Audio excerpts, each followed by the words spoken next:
Atensyon sa lahat ng mga Filipino senior citizen. Wow naman, lahat kasama dito. Kahit may pensyon o wala, mayaman o mahirap, abay, lahat pwede makakuha simula January 1. Pag-uusapan natin sa video na ito. Hold up.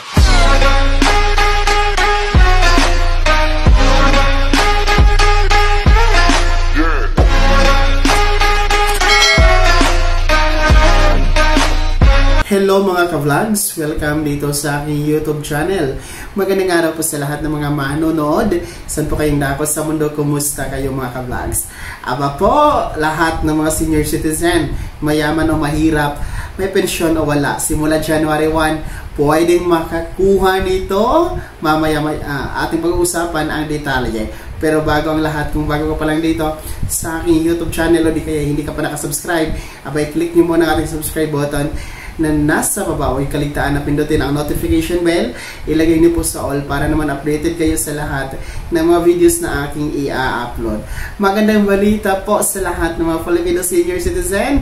Walang maiiwan, lahat kasama. Simula January 1, 2025. Isang buwan na lang po yan. Ilang tulog na lang, magaganap yan. May pensyon o wala, mayaman o mahirap, abay, wala nang maiiwan at wala nang pipiliin. Sa ilalim po ng pamamahala ng National Commission of Senior Citizen or NCSC. Ang mga benepisyo at programang ito ay aarangkada na nga po sa ilalim ng NCSC simula January 1, 2025 next year. Ito nga po, una, ang pamamahagi ng Centenarian Cash Gift na nagkakahalaga ng 100,000 pesos plus the felicitation letter from the Philippine President. So ito po ay nasa NCSC na at sila na po ang may hawak ng naturang pondo para sa pamamahagi ng 100,000 pesos Centenarian Cash Gift. At alam nyo ba, lahat naman ng mga senior citizen ay qualified makakakuha ng Centenarian Cash Gift when you reach the milestone of 100 years old. Ibig sabihin, mayaman o mahirap, may pension o wala, no, may source of income or wala, indigent or hindi, lahat po entitled dyan sa Centenarian Act of 2016, no, na pamamahagi po ng 100,000 pesos. Wala talagang pinipili.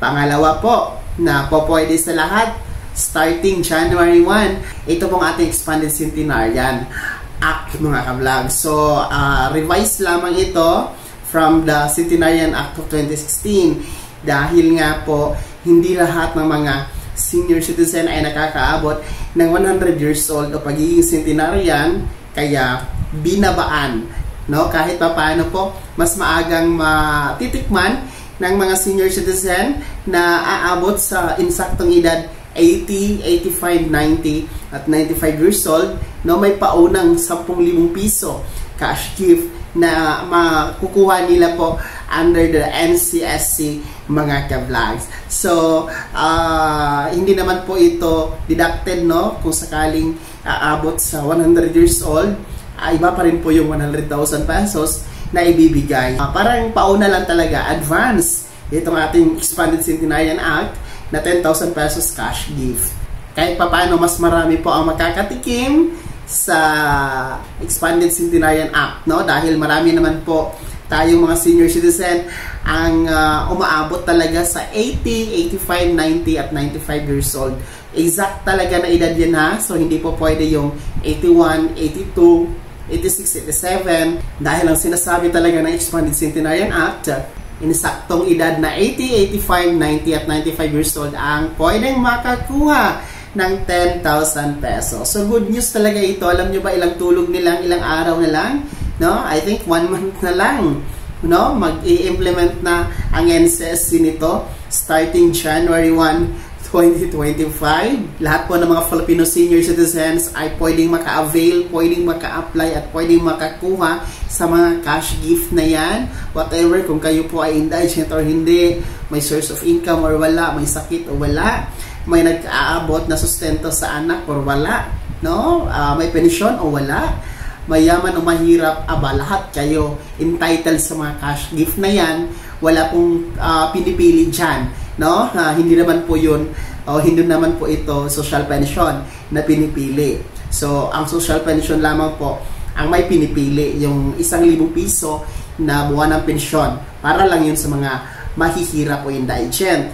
Pero itong cash gift na sinasabi natin, the Expanded Centenarian Act na 10,000 pesos at itong ating 100,000 pesos Centenarian cash gift ay para po ito sa lahat. Wala talagang pipiliin, lahat makakasama, lahat makakakuha at lahat panalo sa ilalim po ng National Commission of Senior Citizens. Kaya naman mga Filipino senior citizens, sino po ba sa inyo dito ang excited na sa darating na January 2025? At importanteng tanong, sino po ba sa inyo ang may edad na insakto 80, 85, 90 at 95 years old simula January 1 pataas? Kayo po ang buwan namanong makakakuha at makaka-apply sa Centenarian Cash Gift na 100,000 pesos at Expanded Centenarian Cash Gift na 10,000 pesos. So good luck and congratulations po ha sa mga makakakuha niyan simula January 1. Bago ako matapos sa video na to,